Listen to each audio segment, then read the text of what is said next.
जब वासुदेव वो छोटी सी कन्या को लेकर के जाते हैं और कारागार में जैसे प्रवेश करते हैं तो उस कन्या की रोने की आवाज कंस के कानों में पड़ती है। कंस ने कहा लगता है देवकी के 8वें पुत्र का जन्म हो चुका है और कंस दौड़ करके देवकी के कक्ष में जाता है और देवकी के गोद से उस कन्या को खींचने लगता है।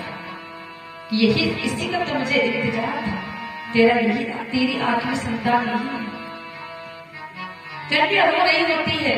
देवकी कहती है भैया अरे इस छोटी सी बच्ची की तरफ देखो तो, क्या तुम्हें इसकी आंखों में काल नजर आता है?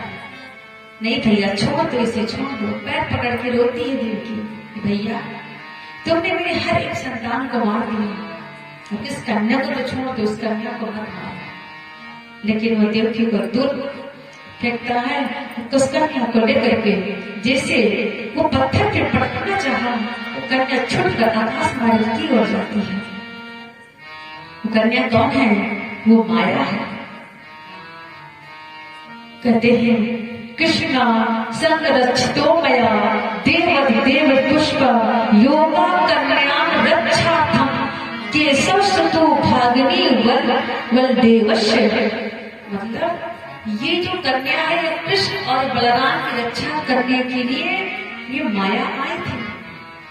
और ये कन्या कहती रे कंस तू क्या सोचता है कि तू मुझे मार लेगा? अरे नहीं, तुझे मारने वाला तो जन्म ले चुका है, अपने आप को बचा सकता है तो बचा।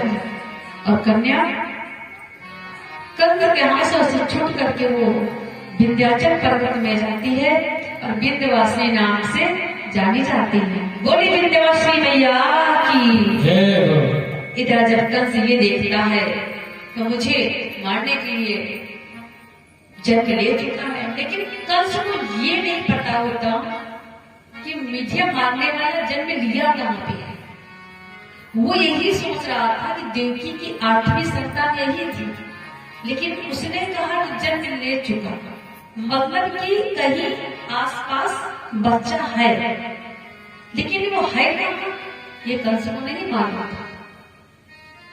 तो कंस ने क्या किया, जितने भी छोटे छोटे बच्चे थे 8-10 दिन के, अपने सेवकों को आदेश दिया कि जाओ जितने भी छोटे छोटे बच्चे हैं उन सबको मार करके आओ।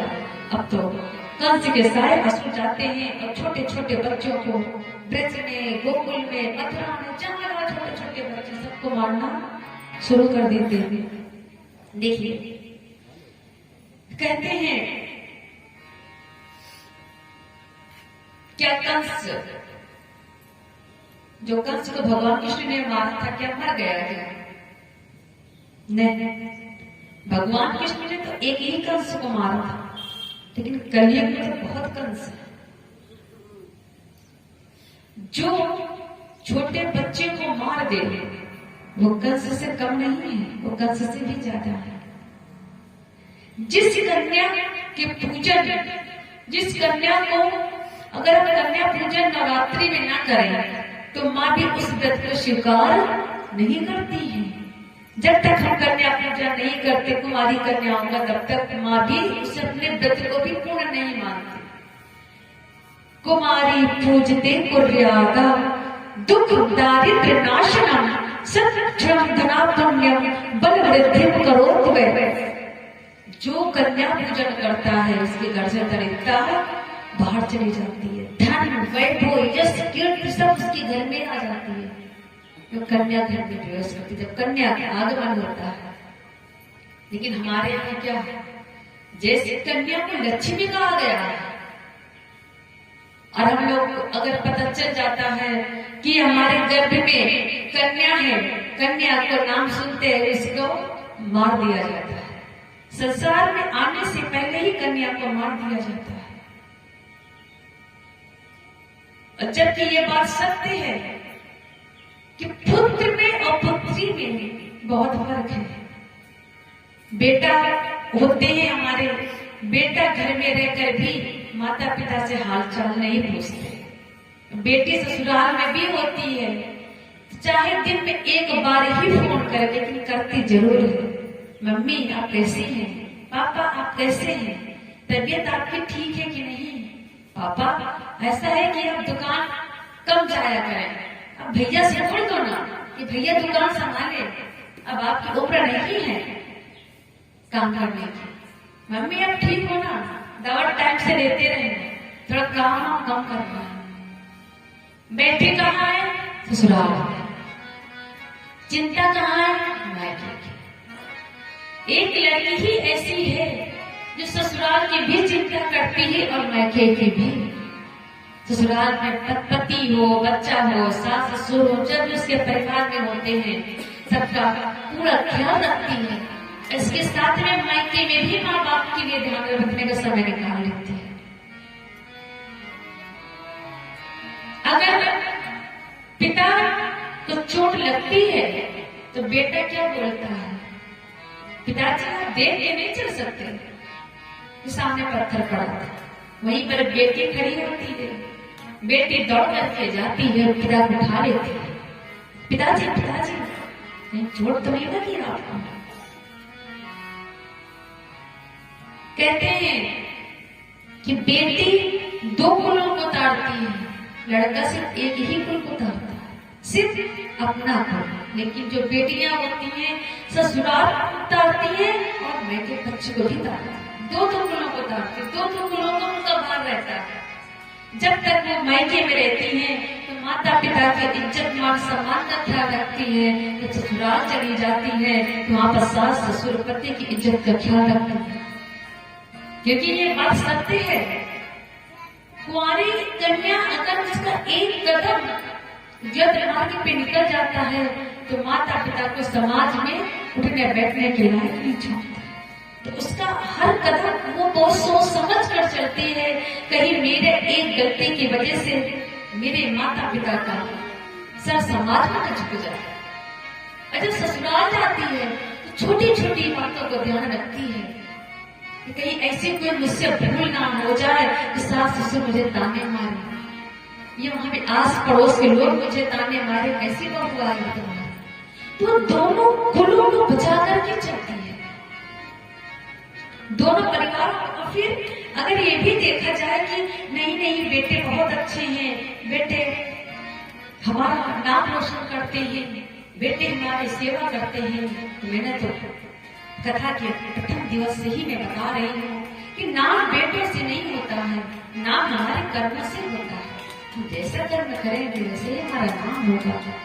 ध्रुव, प्रहलाद, मीरा, सबरी सब ये धर्म के मार्ग पे चले, तभी हम इनका गुणगान करते हैं। और फिर आज की जनरेशन में देखा जाए तो बेटा और बेटी में कोई फर्क नहीं है। अगर बेटा सर्विस करता है तो बेटी भी सर्विस करती है। हर क्षेत्र में बेटियां बेटों से कदम पे कदम मिला करके चल रही हैं, चाहे वो खेल जगत से ले लो और चाहे आप किसी भी क्षेत्र से ले लीजिए। आज हमारे देश की राष्ट्रपति भी एक लेडीज ही है, एक लड़की ही है हमारे देश की। तो बेटियां जब हर कदम पे लड़कों से कदम पे कदम मिलाकर चल रही है तो इतना फिर लड़के और लड़कियों में भेदभाव क्यों? आज हर एक माँ इस वजह से अपनी बेटी को संसार में नहीं लाना चाहती कि बेटे लाएंगे तो दहेज डिमांड बढ़ जाएगी, और अगर हम दहेज अच्छा नहीं देंगे तो हमारी बेटी को ससुराल में प्रताड़ना मिलेगी, लोग ताने मारेंगे, क्या लेकर के आई है।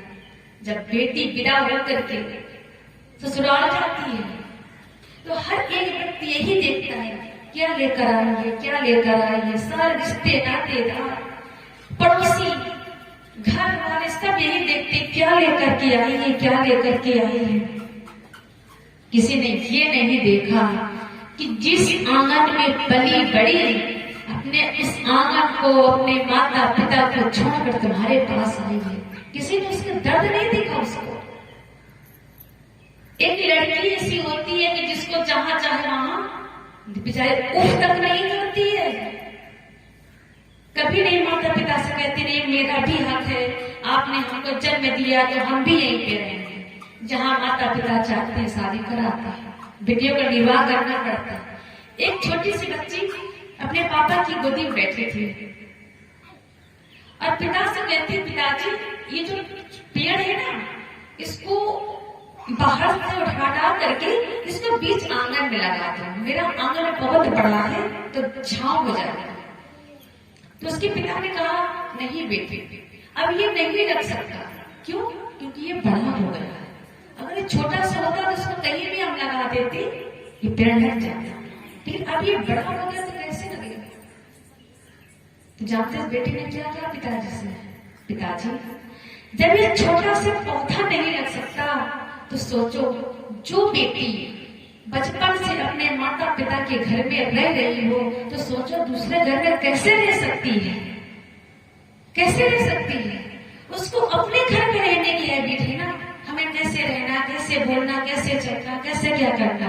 फिर भी आप बेटी की जैसे बड़ी होती दूसरे घर में ले आते हैं।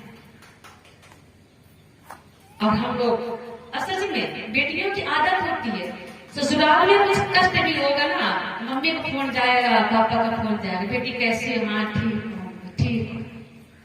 लेकिन जो माँ का जो दिल होता है ना, उसकी आवाज से पता चल जाता है कुछ बेटा कुछ तबीयत नहीं सही है क्या।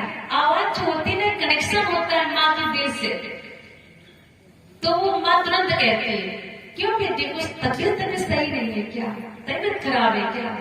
या माँ यहाँ पर कष्ट नहीं होती तो बेटी को बहुत जल्दी बात नहीं बताती है कि मेरी बेटी वहां दुखी होगी, वो भी छिपोने की बेटी भी समझ जाती है माँ कैसी बोल रही है, आवाज आपकी भारी भारी लग रही है, कुछ तकलीफ है क्या, पिताजी कुछ कष्ट है क्या, भैया ने कुछ कहा है क्या। कुछ मत कहा करिए भैया से, मम्मी या भाभी से कुछ मत बोला करिए, जो कुछ करते करने दिया करिए, आप कुछ मत बोला करिए। समझाती रहती, वहां भी समझाती, यहाँ भी समझाती, लेकिन इसके इतना प्यार करने के बावजूद हमारे यहाँ बेटी आवाज हमारी इसीलिए तो बेटियां कम हो गई, बेटियां हमारे यहाँ इसीलिए कम है, सारे लड़के से घूम रहे हैं, शादी नहीं हो रही है। इतना दर्द दिया है बेटियों को, इतने 10 लाख दो तब शादी करूंगा, 20 लाख दो तब शादी करूंगा, आवाज फ्री घूम रहे हैं। एक बहुत अच्छा मुझे लगता है भजन, बेटी का सम्मान जगत में, बेटी का कोई मान नहीं, और मुझे बताओ दुनिया वालों बेटी क्या इंसान, बेटी का सम्मान जगत में, बेटी का कोई मान नहीं, मुझे बताओ दुनिया वालों बेटी क्या इंसान है। बेटी का है मान जगत में, बेटी का है मान जगत में,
को।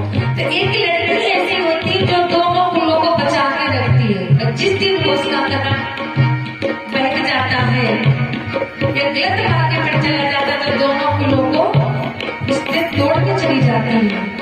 तो बेटे का सिर्फ एक ही कुल को समझता है, बेटा छोड़ के चला भी जाए, बेटी साथ न छोड़ेगी। बेटा छोड़ जाए, बेटी साथ न छोड़ेगी। छोड़ेगी जिस दिन नातों को वो तो रिश्ते तोड़ेगी।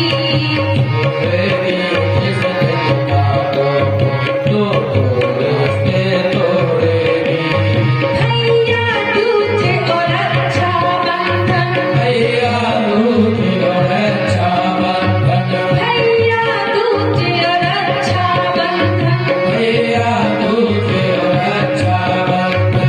क्या तुमको है ध्यान नहीं, मुझे बताओ विद्यावान, बेटी क्या इंसान नहीं।